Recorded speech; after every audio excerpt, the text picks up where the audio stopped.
जय हिंद दोस्तों, आपका स्वागत है आपके अपने YouTube channel career with teaching पर। दोस्तों उम्मीद करता हूँ कि आप सभी लोग स्वस्थ होंगे, मस्त होंगे और ज़बरदस्त होंगे और अपनी आगामी परीक्षाओं की तैयारी अच्छी तरीक़ा से कर रहे होंगे। जो भी दोस्त इस चैनल पर पहली बार आया है, इस चैनल को सब्सक्राइब करें, जिससे कि हमारी आने वाली न्यू वीडियो का नोटिफिकेशन सबसे पहले मिले। दोस्तों वीडियो पर शुरू से अंत तक बने रहें, यह वीडियो आपके लिए बहुत ही महत्वपूर्ण होने वाली है। दोस्तों इससे पहले वाले लेक्चर में हमने खनिजों के बारे में पढ़ा था। दोस्तों खनिजों के प्रकार भी हमने जाने थे, खनिज कितने प्रकार के होते हैं। पहला प्रकार दोस्तों मैंने आपको बताया था जिसे हम धात्विक खनिज कहते हैं, और दूसरा जो प्रकार बताया था मैंने आपको अधात्विक खनिज का। दोस्तों पहला जो हमने बताया था आपको जिसे हम धात्विक खनिज कहते हैं, जिसे हम मेटेलिक भी कहते हैं, और दूसरा जो था हमारा अधात्विक खनिज जिसे हम नॉन मेटेलिक कहते हैं। और दोस्तों ये हमारे जो धात्विक खनिज थे वो आपके दो कैटेगरी में इनको डिवाइड किया था। पहला जो दोस्तों हमारा टाइप था वो आपका लोहा धातु खनिज थे, और दूसरे जो हमारे थे वो आपके दोस्तों अलोह धातु खनिज थे। दोस्तों ये हमारे धात्विक खनिज थे, मैंने आपको बताया था धात्विक खनिज में धातु प्राप्त होती हैं, और ये जो अधात्विक खनिज थे इनमें धातुएं प्राप्त नहीं होती हैं। और जो ये धात्विक खनिज दोस्तों दो पार्ट में डिवाइड थे, जिसमें एक लोह धातु खनिज आते थे और दूसरे में दोस्तों आपके अलोह धातु खनिज आते थे। और लोह धातु खनिज के अंदर दोस्तों आपके जो इसके अंदर जो पाया जाता था वो दोस्तों आयरन की मात्रा पाई जाती थी, यानी कि दोस्तों लोह धातु खनिज आपका जो कंटेन करता था वो आपका आयरन को करता है कंटेन। और जो दोस्तों अलोह धातु खनिज है, अलोह धातु खनिज की बात करें तो इसमें इसमें दोस्तों आपका लोहा नहीं पाया जाता था। इसमें दोस्तों कुछ अलग ही अदर मेटल देखने को मिलता था। और दोस्तों जो आपके अगर हम लोह धातु खनिज के बारे में बात करते हैं तो लोह धातु खनिज के अंदर आपके कौन-कौन से दोस्तों इसके अंदर आते थे लोह धातु खनिज के अंदर। इसमें दोस्तों आपका पहला लौह अयस्क आता था, दूसरा आपका मैग्नीज आता था, निकेल आता था, और क्रोमाइट और कोबाल्ट। ये दोस्तों आपके जितने भी ये खनिज हैं इन सभी के अंदर कहीं न कहीं लोहा की मात्रा देखने को मिलती थी। ये सभी धातुएँ ये जितने भी दोस्तों खनिज हैं इनके अंदर आपका लोहा लोहा के गुण देखने को मिलते थे, यानी कि लोहा पाया जाता है। और दूसरे दोस्तों अलोह धातु खनिज थे हमारे, इनके अंदर लोहा देखने को नहीं मिलता है, लेकिन दूसरा अदर मेटल देखने को मिलता है। इसमें दोस्तों आपका तांबा हो गया, एल्युमिनियम हो गया, और माइका हो गया, सॉरी दोस्तों माइका नहीं, सीसा जस्ता और एल्युमिनियम और तांबा, ये आपके दोस्तों अलोह धातु खनिज हो गए। अलोह धातु खनिज के बारे में मैंने दोस्तों आपको बताया था। अलोह जो धातु खनिज होते हैं इनमें आपका लोहा नहीं दिखता है। अलोह धातु खनिज में इसमें हमें आपका अदर मेटल देखने को ही मिलता है। और जो हमारे जो दोस्तों धात्विक खनिज होते हैं, धात्विक खनिज में लोह धातु खनिज होते हैं जो इनमें हमें लोहा देखने को मिलता है। और दोस्तों जो अधात्विक खनिज थे इनकी इनके बारे में बात करते हैं तो जैसे इसमें आपके धातु की प्राप्ति नहीं होती है, इसके अंदर आपका चूना पत्थर, ग्रेफाइट और अभ्रक, डोलोमाइट वगैरह ये देखने को सब मिलता है। दोस्तों कुछ हमने आपके एनर्जी मिनरल्स के बारे में भी बताया था, जैसे कि आपको कोयला हो गया और पेट्रोलियम, यूरेनियम के बारे में बताया था। और जो दोस्तों आपके जो लोहा धातु खनिज के अंदर जो खनिज आता था लोहा अयस्क के बारे में दोस्तों बताया था, ये 4 टाइप का होता था। जिसमें दोस्तों इसके लोह खनिज के जो दोस्तों अयस्क थे वो आपके 4 टाइप के थे, कु- जिनसे दोस्तों हमको लोहा की प्राप्ति की जाती थी। जो दोस्तों लोहा अयस्क का जो सबसे अच्छा जो लोहा अयस्क था जिसमें हमको 72% धातु प्राप्त होती थी वो आपका मैग्नेटाइट था। दूसरा दोस्तों हेमेटाइट था जिसमें हमको 60 से लेकर 65% तक धातु देखने को मिलती थी। और दोस्तों चौथा लिमोनाइट था जिसमें हमको 40% से लेकर 60% तक धातु देखने को मिलती थी। नेक्स्ट आपका दोस्तों सिडेराइट था जिसमें भी हमको 40% तक धातु देखने को मिलती थी, और इसको सबसे खराब लोहा माना जाता है। और भी दोस्तों इसकी माइंस के बारे में बताया था, लोहा लोहा अयस्क की कहाँ-कहाँ माइंस पाई जाती हैं, जैसे कि आपका महाराष्ट्र में रत्नागिरी में दोस्तों रत्नागिरी माइंस है, और झारखंड में नोवा मंडी दोस्तों लोहा अयस्क के लिए बहुत ही प्रसिद्ध है। इसी तरीके से हमने दोस्तों कॉपर के बारे में आपको बताया था। कॉपर हमको प्राप्त होता है वो आपका अयस्क है जिसका नाम है चैल्कोपाइराइट। चैल्कोपाइराइट अयस्क से हमको कॉपर की प्राप्ति होती है। और इसके भी दोस्तों, इसके मैंने आपको सर्वाधिक उत्पादक देश के बारे में बताया था जो कि चिली था, साउथ अमेरिका में पड़ता था आपका। और दोस्तों आपको माइक इनकी माइंस के बारे में भी बताया था मैंने, जो कि आपकी कॉपर की माइंस आपकी राजस्थान में एक जगह है खेतड़ी। खेतड़ी की माइंस दोस्तों आपकी जो प्रसिद्ध है, तांबा के लिए प्रसिद्ध है। एमपी में दोस्तों बालाघाट और मलाज खंड, ये कॉपर की माइंस प्रसिद्ध हैं दोस्तों। और दोस्तों आपकी इस तरीके से झारखंड की भी कुछ माइंस हैं, हजारीबाग वगैरह, ये सिंह भूमि, ये सभी सभी माइंस आपकी कॉपर यानी तांबा के लिए प्रसिद्ध है। मैं और दोस्तों मैंने आपको मैग्नीज के बारे में बताया था।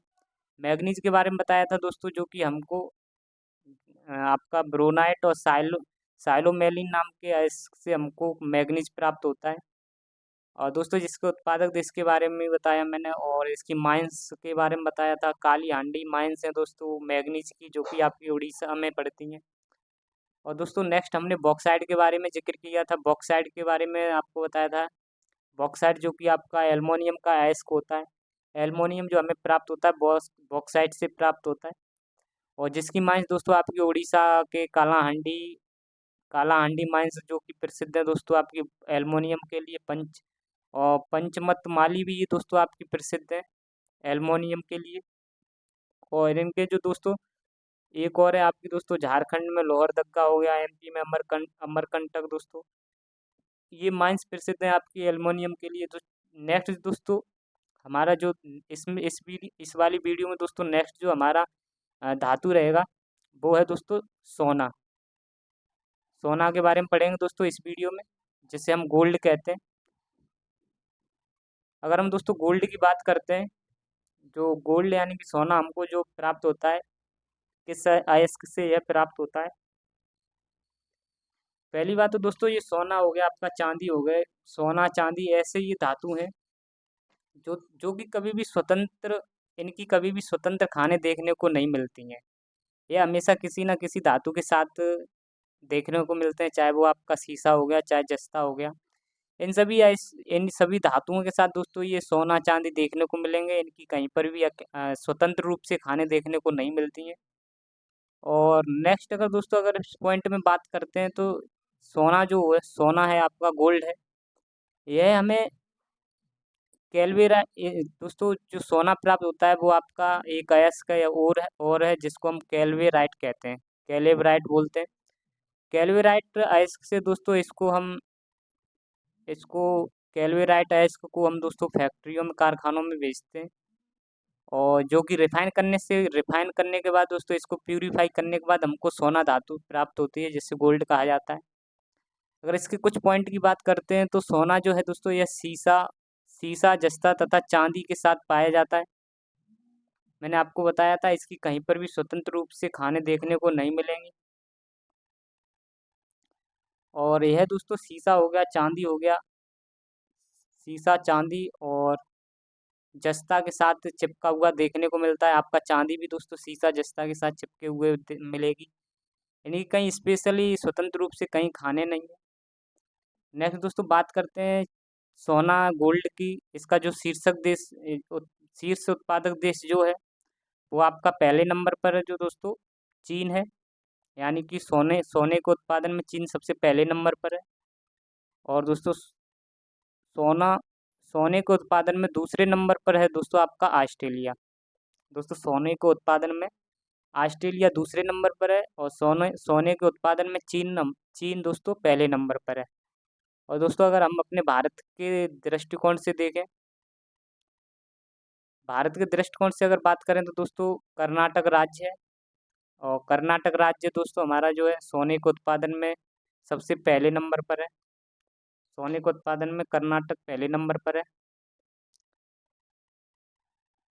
नेक्स्ट अगर हम दोस्तों बात करें इसकी सोना यानी कि गोल्ड के माइंस के बारे में,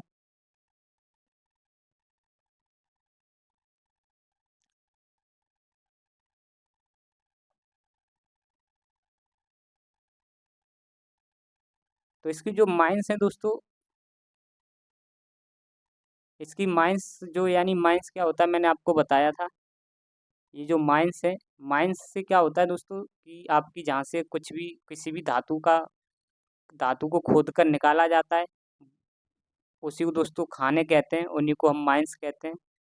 तो दोस्तों ये माइंस जो होती हैं ये खाने होती हैं, इनके अंदर से दोस्तों इनके अंदर से सबसे ज़्यादा जो चीज़ निकाली जाती है वहीं दोस्तों ये खाने पाई जाती हैं। जैसे कि आप कह सकते हो कि यहाँ से खनन किया जाता हो, यहाँ से खुदाई की जाती हो, किसी भी अयस्क की दोस्तों खनन किया जाता हो या खुदाई की जाती हो, यहाँ से दोस्तों आपके जितने भी अयस्क होते हैं वो मिलते हैं और उन अयस्कों को कारखानों में भेज के प्यूरीफाई करने के बाद वहाँ पर दोस्तों आपका उस धातु को हम प्राप्त कर सकते हैं। तो दोस्तों सोने की जो खान देखने को मिलती हैं, जो खानें हैं, तो आपकी पहली तो कर्नाटक में दोस्तों कोलार की खानें हैं जो कि आपके सोने के लिए प्रसिद्ध हैं। यहाँ पर दोस्तों सोने को खोद कर निकाला जाता है इन माइंसों से। तो ये कोलार की माइंस दोस्तों कर्नाटक में स्थित है और आपकी एक हट्टी है। हट्टी माइंस दोस्तों यह सोने के लिए प्रसिद्ध है जो कि आपका कर्नाटक में है। कोलार माइंस और दोस्तों आपकी कोलार की खानें और हट्टी की खानें यह दोनों आपकी कर्नाटक में देखने को मिलती हैं। आप सभी जानते हैं दोस्तों जो आपकी मूवी एक थी केजीएफ, वो इसी से संबंधित है, कोलार गोल्ड फील्ड दोस्तों ये कोलार से ही संबंधित है। यहाँ पर आपकी सोने की खाने खाने मिलती हैं देखने को। ये आपकी कोलार गोल्ड जो फील्ड है दोस्तों ये आपकी सोने की खान है। यहाँ से सोने को खुदाई करके खोद कर निकाला जाता था कर्नाटक के कोलार कोलार खानों से दोस्तों। नेक्स्ट अगर हम बात करते हैं आंध्र प्रदेश की, तो आंध्र प्रदेश में एक दोस्तों जगह है रामगिरी। रामगिरी की जो खान है दोस्तों वो भी आपके गोल्ड के लिए प्रसिद्ध है। यहाँ पर दोस्तों सबसे ज़्यादा गोल्ड की सोने की जो खानें देखने को मिलेंगी आपकी आंध्र प्रदेश में वो रामगिरी में है। रामगिरी में सोने की खानें देखने को आपको मिलेंगी। नेक्स्ट दोस्तों हमारा एक एलिमेंट नेक्स्ट जो धातु है वो आपका चांदी है। चांदी भी दोस्तों इसी तरीके का है, यह भी कभी भी इसकी भी स्वतंत्र रूप से खानें देखने को नहीं मिलती हैं। और यह भी दोस्तों कहीं न कहीं जस्ता हो गया, शीशा हो गया, इनके साथ ही देखने को मिलेगा, इनके साथ ही चिपक कर निकलता है। ये जब खानों से जब दोस्तों खनन किया जाता है यानी खोदा जाता है तो यहाँ से दोस्तों आपके शीशा जस्ता के साथ ये चांदी आपको देखने को मिलेगी। और दोस्तों जो चांदी हमें प्राप्त होती है यानी सिल्वर जो प्राप्त होती है वो आपका एक अयस्क है यानी ओर है जिसका नाम है अर्जेंटाइट और नेटिव सिल्वर। ये दोनों ऐसे अयस्क हैं दोस्तों, इनको कारखानों में या इनको दोस्तों रिफाइनरी में रिफाइन किया जाता है, प्यूरीफाई किया जाता है। इन अयस्कों से ही दोस्तों हमको चांदी यानी सिल्वर प्राप्त होती है। अगर नेक्स्ट पॉइंट की बात करते हैं दोस्तों, यह चांदी जो है आपका शीशा हो गया, जस्ता और सोने के साथ देखने को मिलता है। इनकी जब दोस्तों ये जब पाया जाता है खानों में तो यह आपका शीशा जस्ता सोने के साथ पाया जाता है, इनकी साथ रहता है। और दोस्तों अगर चांदी की बात करते हैं तो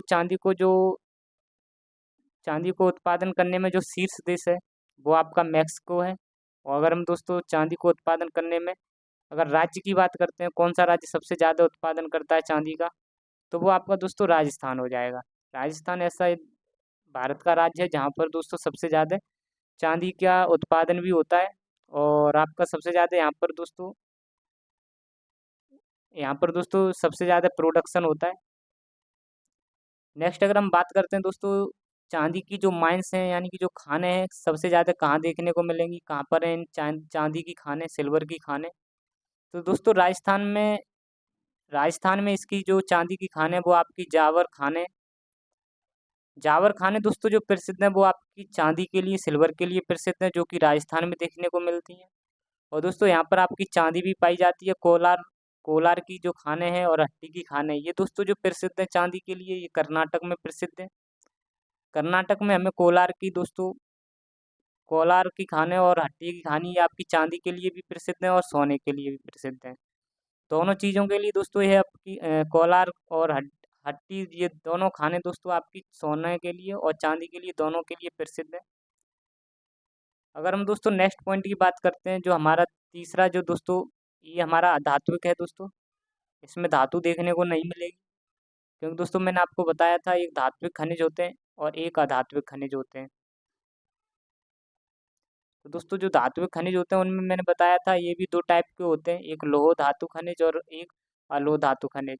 और ये दोस्तों बताया था इनमें, ये धातु खनिज में बताया था कि इनमें लोहा लोहा की प्राप्ति होती है हमको, और इनमें जो होता है दोस्तों इनमें लोहा की प्राप्ति नहीं होती है। अधात्विक खनिज में दोस्तों लोहा की प्राप्ति नहीं होती है। तो यह दोस्तों हमारा जो हीरा है वो अधात्विक खनिज है, यहाँ से हमको लोहा की प्राप्ति नहीं होती। अगर हम डायमंड की बात करें यानी हीरा की बात करते हैं तो यह सबसे कठोर तत्व है। यह दोस्तों सबसे कठोर तत्व है आपका डायमंड। और अगर हम इसकी कुछ विशेषताओं की बात करते हैं तो यह दोस्तों कार्बन का शुद्ध रूप इसको कहा जाता है। हीरा को कार्बन का शुद्ध रूप कहा जाता है। यह भी खानों से निकाला जाता है, फिर उसको तराश तराश के तब यह दोस्तों हीरा बनता है। आपने सभी जानते होंगे दोस्तों जो कि गोलकोंडा की खानें थी वहाँ से एक कोहिनूर हीरा निकला था जिसको दोस्तों तराशा गया था, तब उसके बाद कोहिनूर हीरा बना वो। दोस्तों हीरे की अगर बात करते हैं तो इसके उत्पादन में जो शीर्ष देश है वो आपका रूस है। और हीरे के उत्पादन में जो दोस्तों जो राज्य है, शीर्ष जो राज्य है वो आपका मध्य प्रदेश है। आपका जो दोस्तों शीर्ष जो उत्पादन में शीर्ष देश है वो आपका रूस है। और अगर भारत में दोस्तों बात करें तो उत्पादन में जो शीर्ष राज्य है वो आपका मध्य प्रदेश है। आप सभी जानते होंगे दोस्तों मध्य प्रदेश की खाने हैं जो कि हीरा के लिए बहुत ही प्रसिद्ध है। मध्य प्रदेश की माइंस हैं, खाने हैं दोस्तों जो कि हीरा के लिए बहुत प्रसिद्ध हैं, जिनको हम कहते हैं पन्ना की खाने। अगर दोस्तों पन्ना की खानों की बात करेंगे तो वो आपके हीरा के लिए ही प्रसिद्ध हैं। और आपकी एक सतना भी खान है जो कि ये भी हीरा के लिए प्रसिद्ध है, डायमंड के लिए प्रसिद्ध है। और हीरा के लिए दोस्तों एक और राज्य है जिसे हम आंध्र प्रदेश कहते हैं। यहाँ पर दोस्तों गोलकोंडा की खाने देखने को मिलेंगी आपको आंध्र प्रदेश में। और इन्हीं गोलकोंडा की खानों से ही हमको हीरा कोहिनूर हीरा की प्राप्ति होती है। यहाँ पे दोस्तों इसके यहाँ से आपको हीरा मिलेगा दोस्तों, और फिर इसको तराशा जाएगा और तराशने के बाद दोस्तों ये इसको अच्छा रूप दिया जाएगा। वही दोस्तों आपका कोहिनूर हीरा होता है। इसकी भी दोस्तों कुछ बहुत बड़ी हिस्ट्री रही है। ये दोस्तों मैंने आपको सभी बताएं, आपको हिस्ट्री के टॉपिक जो हमने आपकी प्लेलिस्ट बना दी है हिस्ट्री के, उसमें जाके आप हिस्ट्री को क्लियर करें अपनी, और उनमें उसमें भी अपनी राय दें दोस्तों। अगर हम दोस्तों नेक्स्ट धातु की बात करते हैं दोस्तों हम सीसा की और जस्ता की। ये दोस्तों हमारा सीसा और जस्ता है, इसके बारे में मैंने आपको बताया था। यह भी हमारी धातु है, धातु खनिज है। लेकिन दोस्तों यह भी हमारे कौन से खनिज हैं, ये हमारे अलोह धातु खनिज है। ये कौन से दोस्तों खनिज है हमारे अलोह धातु खनिज। यहाँ पर दोस्तों हमको लोहा के अलावा कोई अदर यहाँ पर मेटल देखने को मिलेगा। यहाँ पर सीसा हो गया, जस्ता हो गया। यहाँ पर दोस्तों आपका लोहा नहीं मिलता है, लोहे वाली धातु नहीं प्राप्त होती है। और यह इस अलोह धातु खनिज में दोस्तों लोहे से अलग धातु देखने को मिलती है। इसीलिए मैंने आपको लिखाया था, आपने जब इससे पहले वाले लेक्चर में सुना हो तो दोस्तों अदर मेटल कंटेंट, यानी कि दूसरा मेटल जो इसमें पाया जाता है, यानी अदर मेटल, यानी लोहा के अलावा कोई दूसरा मेटल देखने को मिलेगा, वही दोस्तों आपकी अलोह धातु खनिज होती हैं। जैसे मैंने आपको बताया था सीसा और जस्ता के बारे में दोस्तों पढ़ेंगे। सीसा जो हमें प्राप्त होता है वो इसका जो अयस्क है दोस्तों वो आपका गैलेना है। और जस्ता यहाँ से हमको प्राप्त होता है जिसे हम जिंक कहते हैं दोस्तों। ये सीसा आपका लेड हो जाता है। सीसा का दोस्तों आपका जो सिंबल है वो आपका पीबी बोलते हैं, जिसे लेड भी बोलते हैं। और जस्ता को दोस्तों जिंक बोलते हैं, जिससे हम जेड के नाम जेड से भी इसका प्रतीक है। और दोस्तों जस्ता जो हमें प्राप्त होता है वो कैलामिन से प्राप्त होता है। और इस जस्ता का जो आपका जस्ता का जो दोस्तों अयस्क है वो कैलामाइन है। और सीसा का जो अयस्क है यानी वो और है जो दोस्तों हम वो है आपका गैलेना। क्या है? गैलेना। और दोस्तों सीसा और जस्ता को हम जुड़वा खनिज के नाम से भी जानते हैं, यानी कि ट्वेन्स मिनरल के नाम से जानते हैं सीसा और जस्ता को। क्योंकि दोस्तों इनको जुड़वा खनिज इसलिए कहा जाता है क्योंकि ये दोनों सीसा और जस्ता आपके साथ साथ पाए जाते हैं। सीसा जस्ता दोस्तों आपके साथ साथ देखने को मिलेंगे, इसलिए इनको जुड़वा खनिज कहा जाता है। और आपको याद भी रखना है दोस्तों कि जुड़वा खनिज किसको कहा जाता है। तो आंसर आपको लगाना पड़ेगा सीसा व जस्ता। नहीं दोस्तों, आपका क्वेश्चन गलत हो जाएगा। आपको दोस्तों पता चल गया होगा कि सीसा का जो अयस्क है वो आपका गैलेना है, जस्ता का कैलामाइन है। और दोस्तों अगर हम बात करते हैं शीशे की, तो शीशे की अगर बात करते हैं दोस्तों, इसका जो उपयोग होता है वो लोहा इस्पात उद्योग में शीशा का प्रयोग किया जाता है। और दोस्तों शीशा का जो प्रयोग किया जाता है वो लोहा इस्पात उद्योग में इसका प्रयोग किया जाता है। और जस्ता का जो दोस्तों प्रयोग किया जाता है वो आपका लोहे को जंगरोधी बनाने में इसका प्रयोग किया जाता है। जस्ता का, जैसे दोस्तों लोहे में जंग ना लगे उसके लिए जिंक का प्रयोग किया जाता है। दोस्तों जब जिंक के द्वारा लोहे की जंग को हटाया जाता है उसको गैल्वेनाइजेशन प्रोसेस कहते हैं। अगर हम दोस्तों इसकी बात करते हैं सीसा जस्ता को उत्पादन करने में जो शीर्ष देश है वो आपका चीन है। कौन सा है दोस्तों? चीन है। सीसा और जस्ता को जो दोस्तों उत्पादन करने में चीन सबसे पहले नंबर पर है। और हमारे दोस्तों भारत में अगर बात करते हैं, जो सीसा और जस्ता को उत्पादन करने में जो सबसे पहला नंबर है वो आपका राजस्थान है। और राजस्थान में भी दोस्तों जावर खान है, वहाँ से हमको सीसा और जस्ता साथ साथ में उत्पादन देखने को मिलता है। सबसे ज़्यादा यहाँ पर दोस्तों प्रोडक्शन होता है राजस्थान में आपके जावर खानों में।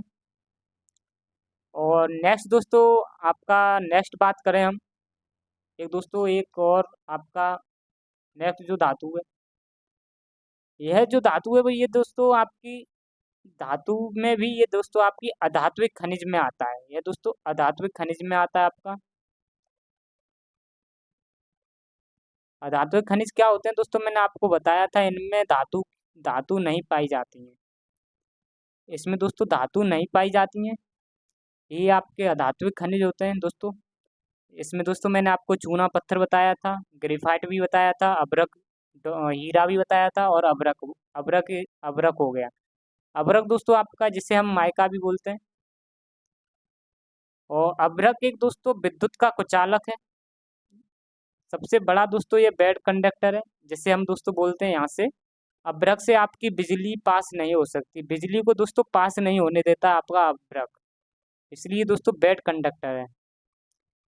ये आपको दोस्तों बिजली यहाँ से पास नहीं होने देगा।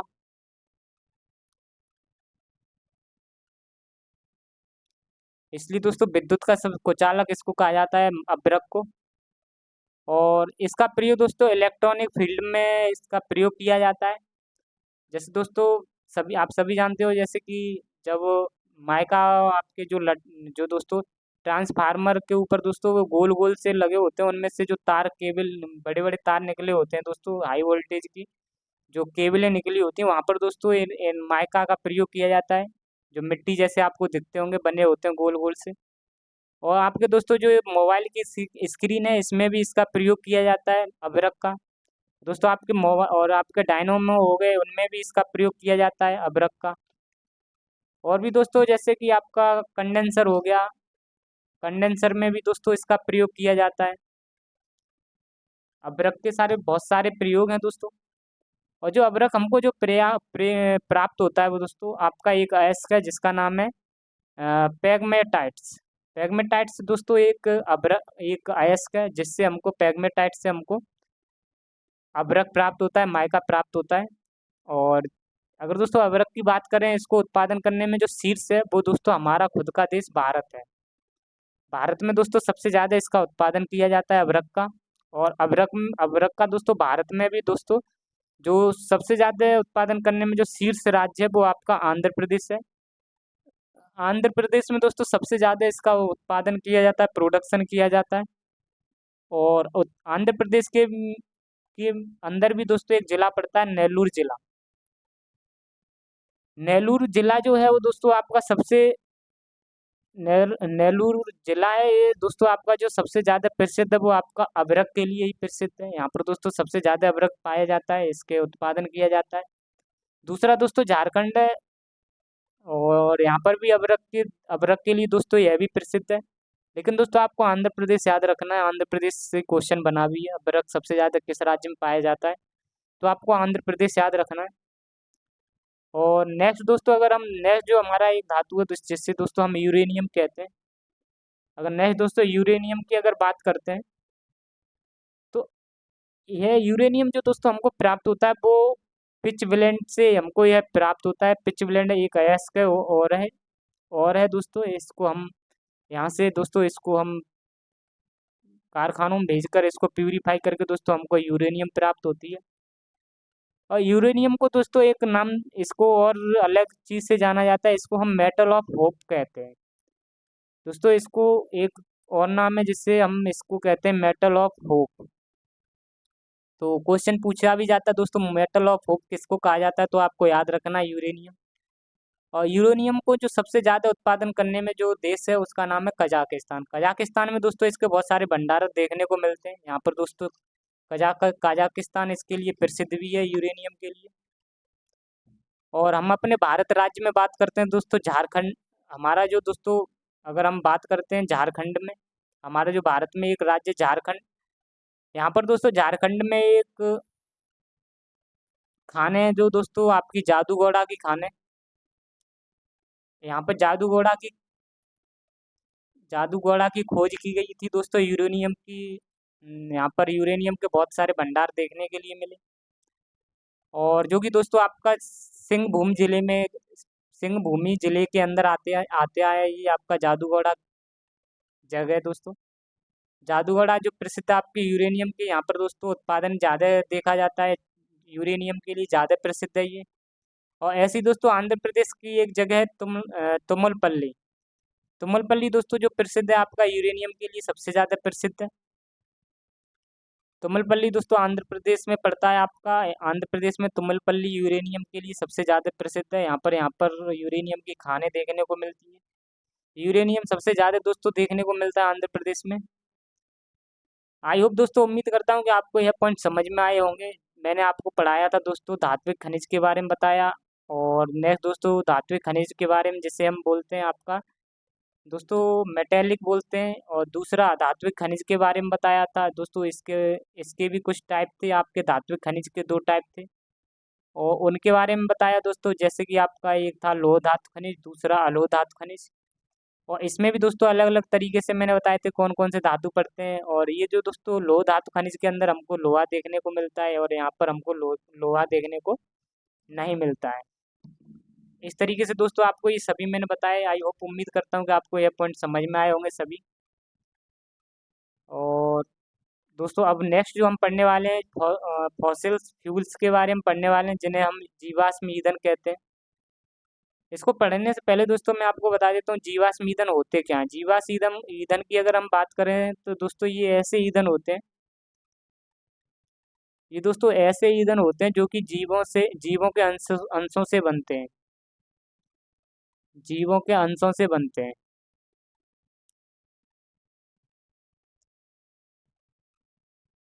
जीवों के अंशों से बनते हैं। जब कभी भी दोस्तों पृथ्वी के अंदर जब भी कुछ भी दिक्कत, कुछ भी दोस्तों कोई पिंड, कुछ भी दोस्तों चट्टाने, जब चट्टानों के अंदर दोस्तों कुछ पेड़ पौधे जीव जंतु जब दबे जाते हैं बहुत बुरी तरीक़ा से, उन पे हाई प्रेशर लगता है, हाई टेम्परेचर लगता है, जिसकी वजह से दोस्तों बहुत सालों का ये प्रोसेस होता है। और ये दोस्तों जानवर हो गए, पेड़ पौधे जे सड़ गल के दोस्तों यही आपके एक लंबे प्रोसेस के बाद कोयला और प्राकृतिक गैस पेट्रोलियम के रूप में यह दोस्तों कन्वर्ट हो जाते हैं।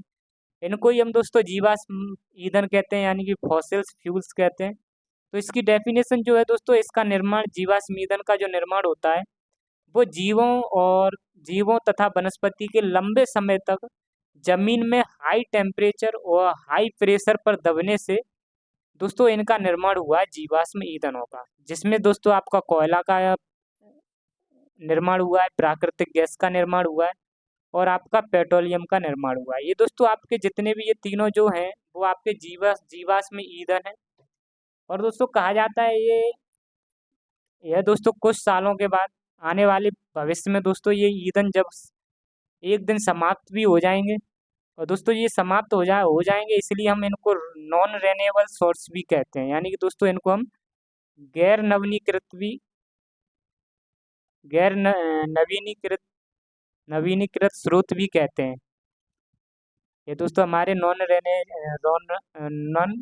रेन्यूएबल सोर्सेस भी होते हैं। ये आपके कोयला, प्राकृतिक गैस, पेट्रोलियम क्योंकि आने वाले भविष्य में दोस्तों ये कहीं ना कहीं खर्च होते हुए दिखेंगे। दोस्तों सबसे पहले बात तो ये कोयला की, तो कोयला के बारे में बात करते हैं, आपको थोड़ा कोयला के बारे में बता देते हैं। कोयला की अगर बात करते हैं तो दोस्तों यह छोटा नागपुर के पठार में देखने को मिलता है। क्योंकि दोस्तों यह आपको कोयला जो है छोटा नागपुर के पठार में देखने को मिलता है। यहाँ पर दोस्तों कह भी सकते हो, यहाँ पर आपके छोटा नागपुर पठार के ही पास में आपकी दोस्तों गोंडवाना चट्टानें देखने को मिलती हैं। हालांकि दोस्तों कुछ चट्टानें गोंडवाना कई भाग है जो दक्कन ट्रैप में देखने को मिलेंगी, ये दोस्तों दक्कन ट्रैप की तरफ भी देखने को मिलती हैं। तो कोयला हमको दोस्तों गोंडवाना चट्टानों में भी मिलता है। और दोस्तों कोयला हमारा छोटा नागपुर के पठार में भी देखने को मिलता है, यहाँ पर ज़्यादातर देखने को मिलेगा। और अगर दोस्तों हम बात करते हैं कोयले की, तो कोयला अगर दोस्तों जो सबसे, अगर कोयला में दोस्तों जैसे कि अगर सबसे ज़्यादा अच्छा होगा, अगर दोस्तों हम बात करते हैं जो दोस्तों कोयला होता है इसके लिए दोस्तों इसके जो प्रयोग होते हैं वो, इससे हम दोस्तों विद्युत ऊर्जा भी बना सकते हैं इस कोयले से। जो दोस्तों जब हम कोयले से हम ताप विद्युत का उत्पादन करने के लिए इसका प्रयोग करते हैं, जैसे कोयले से जो दोस्तों बिजली बनती है, इन कोयलों से दोस्तों आप जब बिजली बनाते हैं तो टरबाइन ये घूमने लगती हैं दोस्तों। टरबाइनों पर दोस्तों जब कोयले से ये टरबाइन जब घूमती हैं तो दोस्तों हमको जो बिजली प्राप्त होती है इस तरीके से। कोयले से हम बिजली भी बना सकते हैं। और कोयले के अंदर दोस्तों कुछ ज़्यादा कार्बन होता है। अगर इस पॉइंट की बात करें दोस्तों हम, जो कोयले के अंदर अगर ज़्यादा कार्बन होगा, कोयले के अंदर दोस्तों ज़्यादा अगर कार्बन होता है तो वह दोस्तों कम प्रदूषण करेगा, और उसमें दोस्तों कम नमी भी रहेगी। अगर दोस्तों कोई भी कोयला हो अगर उसमें कार्बन की मात्रा ज़्यादा है तो वो बहुत अच्छा होता है, यानी गुड होता है। और वो दोस्तों कम प्रदूषण भी करता है, आप यहाँ पे लिख सकते हो कम प्रदूषण भी करता है। और अगर हम दोस्तों बात करते हैं, और इसमें दोस्तों नमी भी कम होती है, नमी भी कम होती है। ये जो अगर किसी भी कोयले में दोस्तों आपका कार्बन ज़्यादा देखने को मिलेगा तो वो बहुत अच्छा होता है, और उसमें आपका कम प्रदूषण भी होता है और नमी भी कम होती है। अगर दोस्तों कोयले में अगर कार्बन की मात्रा कम है, अगर किसी भी कोयले में कार्बन की मात्रा कम होती है तो वो बैड होता है। उसमें दोस्तों क्या होता है कि अगर कोई भी नमी कम है, अगर इसमें इसमें क्या होता है दोस्तों, कार्बन की मात्रा अगर कम होगी तो इसमें नमी ज़्यादा होगी, यहाँ पर नमी ज़्यादा होगी, और यहाँ पर दोस्तों प्रदूषण भी ज़्यादा होगा। क्योंकि दोस्तों जब नमी ज़्यादा होती है तो जब आप समझ सकते हो जब किसी भी गीली चीज़ को हम जलाएंगे तो वो ज़्यादा पॉल्यूशन फैलाएगी। इसलिए दोस्तों कार्बन जब ज़्यादा होता है किसी भी कोयले में तो उससे धुआं ज़्यादा निकलता है, इसलिए इसको बैड माना जाता है।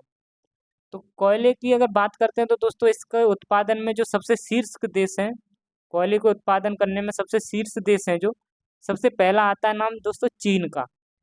पहला चीन देश ऐसा है नंबर 1 पर, जो कि सबसे ज़्यादा कोयला का उत्पादन करता है। दूसरा दोस्तों भारत है, जो कि दूसरे नंबर पर दोस्तों कोयला को उत्पादन करने वाला देश है भारत।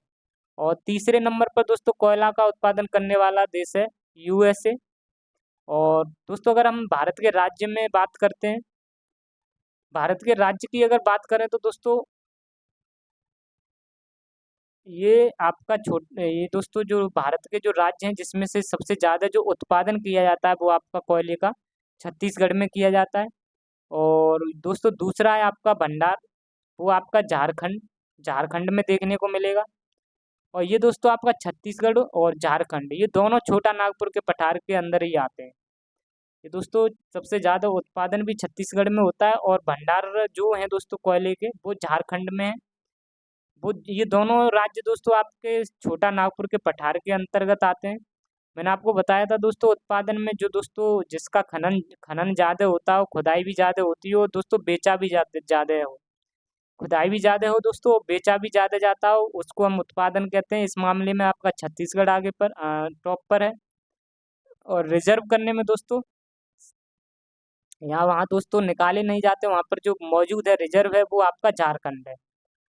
इस तरीके से दोस्तों कोयले जैसे हमने लोहा अयस्क के बारे में पढ़े थे। लोहा अयस्क कई टाइप के थे, उनमें अलग अलग धातु मिलती थी दोस्तों, अलग अलग तरीके से धातु प्राप्त होती थी। जैसे हमने बताया था आपको मैग्नेटाइट वगैरह, ये सभी आपको दोस्तों बताए थे धातुओं के बारे में। लोहे की लोहा अयस्क के बारे में बताया था दोस्तों। मैग्नेटाइट में कुछ अलग हमको 72% धातु देखने को मिलती थी। यानी जो दोस्तों मैग्नेटाइट था उसमें हमको 72% धातु देखने को मिलती थी। और हेमेटाइट जो था दोस्तों, वो उसमें हमको 60 से लेकर 65 तक परसेंटेज तक धातु देखने को मिलती थी। और इसी तरीके से दोस्तों जो लेमोनाइट था उसमें हमको धातु मिलती थी 40 से लेकर 60% तक। और चौथे नंबर का सिडेराइट था दोस्तों, उसमें 10% से 40% तक देखने को मिलती थी। इसी तरीके से दोस्तों कोयले के भी कुछ प्रकार हैं, यहाँ से भी हमको अच्छा कोयला मिलेगा। ये दोस्तों हमको हमारा जो था लोहा है, यहाँ से जो धातु मिलती थी दोस्तों, इसलिए दोस्तों ये सबसे अच्छा लोहा है था। इसके बाद दोस्तों सबसे ज़्यादा दूसरे नंबर पर जो ज़्यादा अच्छा था, बेस्ट क्वालिटी का था, वो आपका ये था, जहाँ जिसे हम हेमेटाइट कहते हैं, 60 से 65% तक मिलता था। और इस तरीके से जो सबसे थर्ड नंबर का था दोस्तों, उसको हम लेमोनाइट के नाम से जानते हैं। चौथे नंबर का दोस्तों सबसे बेकार था। इसी तरीके से दोस्तों आपको कोयले के प्रकार को याद रखना है। सबसे पहला दोस्तों एंथ्रासाइट है। और अगर हम दोस्तों एंथ्रासाइट की बात करते हैं तो एंथ्रासाइट ऐसा कोयला है यहाँ जो कि दोस्तों सबसे अच्छा माना जाता है। और इसमें जो कार्बन की मात्रा होती है वो 80 से लेकर 95% तक कार्बन की मात्रा देखी जाती है। मैंने दोस्तों बताया था कि आपको जब कार्बन की मात्रा ज़्यादा होती है तो वहाँ पर दोस्तों वो आपका बहुत गुड होता है, यानी अच्छा होता है। उसको दोस्तों जब कार्बन की ज़्यादा मात्रा होगी तो उसमें नमी भी आपकी कम होगी, नमी कम होगी दोस्तों, और पॉल्यूशन भी कम करेगा। तो इसलिए दोस्तों आपका सबसे अच्छा क्वालिटी का जो कोयला है वो एंथ्रासाइट का है। हालांकि दोस्तों ये भारत में देखने को नहीं ज़्यादा मिलता है। और इसका रंग, एंथ्रासाइट का जो रंग होता है दोस्तों वो काला होता है, यानी ब्लैक रंग का दोस्तों यह इसका रंग, एंथ्रासाइट का रंग काला होता है। दूसरे नंबर का जो दोस्तों सबसे अच्छा है, ये दोस्तों पहले नंबर का सबसे अच्छा हो गया एंथ्रासाइट। दूसरा बिटमिनस कोयला हो गया दोस्तों, यह दूसरे नंबर पर सबसे अच्छा कोयला है, जो कि दोस्तों दूसरे नंबर पर सबसे अच्छा कोयला इसको कहा जाता है, बिटमिनस को। और इसमें जो कार्बन की मात्रा है वो आपकी 60 से लेकर 80% तक इसमें कार्बन की मात्रा देखने को मिलती है। और यह दोस्तों भारत में सर्वाधिक पाया जाता है। बिटमिनस कोयला है दोस्तों, यह भारत में सबसे ज़्यादा पाया जाने वाला कोयला है। और अगर हम बात करते हैं दोस्तों इसका जो उत्पादन होता है, जैसे कि इसका प्रयोग जो होता है, इसका बिटमिनस का कोयले का यूज ही दोस्तों फैक्ट्रियों में, और फैक्ट्रियों में ताप उत्पादन में दोस्तों, फैक्ट्रियों में इसका यूज किया जाता है, ताप उत्पादन में इसको प्रयोग किया जाता है। बिटमिनस का ही इसका प्रयोग किया जाता है, बिटमिनस कोयले का ही प्रयोग किया जाता है। इसलिए दोस्तों कहा जाता है कि वाणिज्य रूप में सबसे ज़्यादा अच्छा कोयला किसको माना जाता है, बिटमिनस को। और दोस्तों इसका जो रंग होता है वो भूरा यानी ब्राउन कलर का इसका रंग होता है। और तीसरे नंबर का जो सबसे अच्छा कोयला माना जाता है, इसको लिग्नाइट कहते कहते हैं। यह दोस्तों थर्ड नंबर पर सबसे अच्छा कोयला कहा जाता है। और जिसमें दोस्तों आपका कार्बन जो पाया जाता है वो 40 से लेकर 60% तक इसमें कोयला को कार्बन पाया जाता है। अगर दोस्तों हम नेक्स्ट बात करें, अगर हमारा जो अगर इसके कुछ पॉइंट की बात करते हैं लिग्नाइट की, तो इसका जो रंग है दोस्तों वो काला हल्का भूरा है, यानी लाइट ब्राउन है। और जो दोस्तों इससे पहले वाला जो कोयला था जिसका बिटुमिनस नाम था, जिसका रंग जो था भूरा ब्राउन था, भूरा कह सकते हो या ब्राउन कह सकते हो। और लिग्नाइट कोयले को दोस्तों भारत में जो पाया जाता है वो तमिलनाडु के नेवेली में पाया जाता है। दोस्तों लिग्नाइट के अगर बारे में बात करें तो यह जो तमिलनाडु का एक जगह है नेवेली, नेवेली लिग्नाइट के लिए बहुत प्रसिद्ध है। और चौथे नंबर का जो दोस्तों कोयला होता है उसमें कार्बन कम पाए जाने की वजह से, ये जो दोस्तों चौथे नंबर का पीट कोयला है, इसमें कार्बन सबसे कम पाया जाता है, जिसकी वजह से इसको सबसे निम्न कोटि का कोयला कहा जाता है। यह दोस्तों खराब है, सबसे ज़्यादा पॉल्यूशन भी करता है। और जब दोस्तों कार्बन की मात्रा जब कम रहेगी तो वो आपका दोस्तों बैड रहेगा, यानी कि बैड रहेगा तो वो दोस्तों आपका पॉल्यूशन भी करेगा, और उसमें दोस्तों नमी ज़्यादा रहती है। और पॉल्यूशन दोस्तों ये फैलाता है। सर्वाधिक प्रदूषण करने वाला दोस्तों यह कोयला है पीट कोयला, जो जिसमें कार्बन 40% से कम मिलता है। और इसमें नमी अधिक रहती है दोस्तों, यानी कि हल्का गीला ज़्यादा रहता है, तो जिसकी वजह से पॉल्यूशन इसको ज़्यादा पाया जाता है इसमें। इसलिए दोस्तों ये जो बेड भी है, बेड यानी कि सबसे खराब कोयला है आपका, पीट कोयला है। अगर दोस्तों कोयले की माइंस के बारे में बात करें हम, इसमें जो माइंस यानी कि जो खाने हैं जहाँ से हमको खोदने खुदाई करने पर जो कोयला प्राप्त होता है, वो दोस्तों आपके झारखंड में कुछ माइंस है। झारखंड की जो माइंस हैं जैसे कि धनबाद दोस्तों खाने हो गई, बोकारो और झरिया।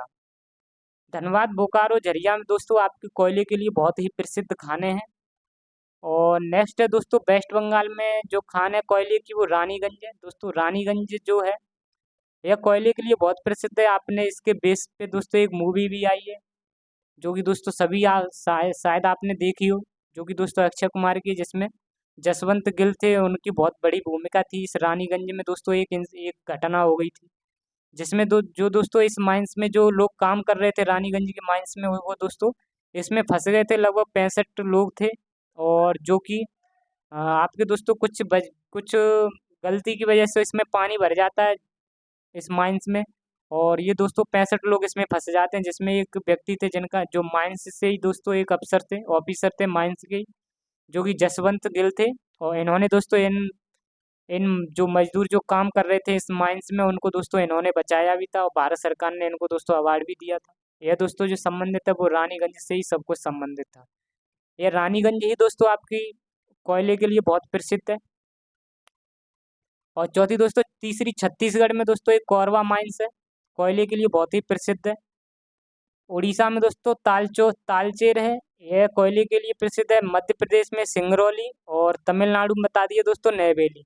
ये दोस्तों आपके सभी जितनी भी माइंस हैं, ये सभी कोयले के लिए सभी माइंस प्रसिद्ध हैं। यहाँ से दोस्तों कोयला कोयला निकाला जाता है, और कोयले की खनन की जाती है, खुदाई की जाती है इन माइंसों से। इससे ये भी दोस्तों इम्पोर्टेंट है, आपके फैक्ट्स ये आपको याद रखने। और तीसरे दोस्तों हम पेट्रोलियम पेट्रोलियम को, और जो हमारी प्राकृतिक गैस है, ये दोनों एक साथ पाई जाती हैं। ये दोस्तों एक साथ देखने को मिलेंगी हमको। पेट्रोलियम हो गया और गैस हो गया, जैसे प्राकृतिक गैस जिसमें सीएनजी हो गया, एलपीजी, ये सभी दोस्तों साथ में देखने को पाए जाते हैं। और यह दोस्तों जो मिलते हैं हमको देखने को, वो अपतटीय क्षेत्र में देखने को मिलेंगे। अपतटीय क्षेत्र क्या होता है दोस्तों? ये समुद्र के तटों का नज़दीक का क्षेत्र होता है। समुद्र का जो तट होता है दोस्तों, इसके नज़दीक का क्षेत्र यह समुद्र के तट के क्षेत्र का जो नज़दीक क्षेत्र होता है, उसको हम अपतटीय क्षेत्र कहते हैं, उपतटीय क्षेत्र कहते हैं। यहाँ पर ही हमको पेट्रोलियम और प्राकृतिक गैस देखने को मिलेगी।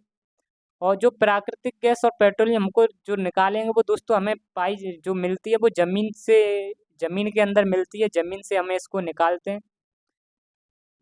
और जिसमें अगर दोस्तों हम बात करते हैं, पेट्रोलियम प्राकृतिक गैस जो हमको मिलेगी, वो अवसादी चट्टानों में दोस्तों मिलती है।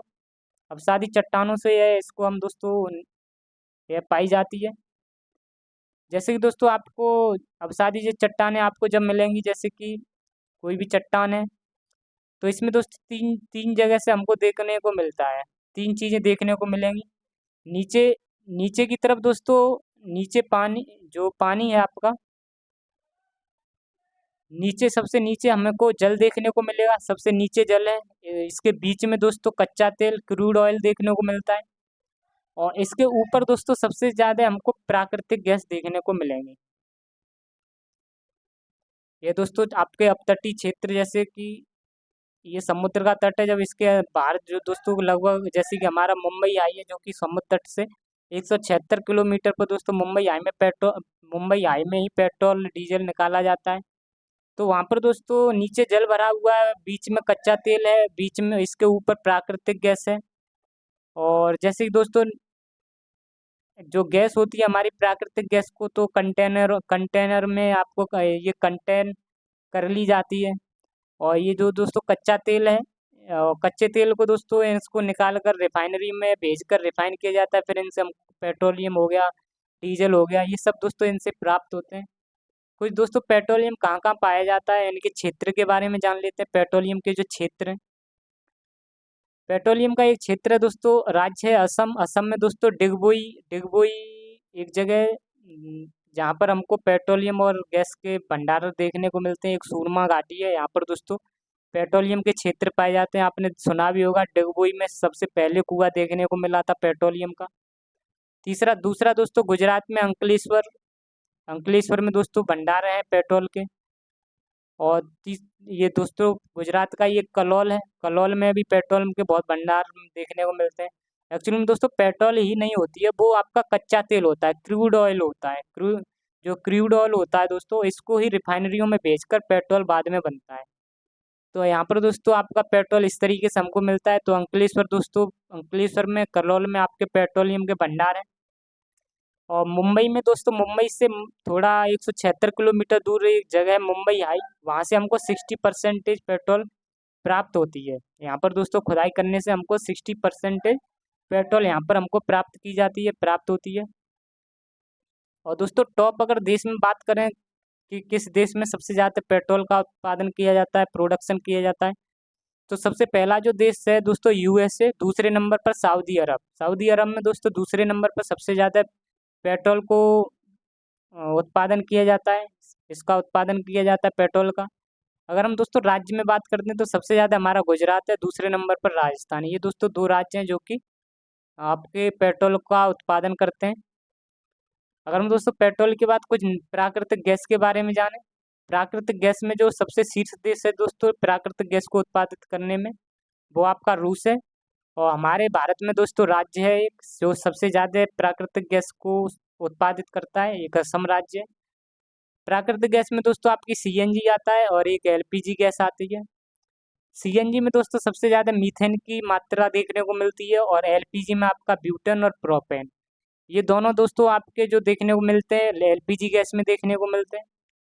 और दोस्तों एक जिप्सम के बारे में अगर हम बात करते हैं तो जिप्सम में जो सबसे ज़्यादा उत्पादित करने वाला जो राज्य है वो आपका राजस्थान है। राजस्थान का दोस्तों एक सिटी है, एक जगह है बीकानेर।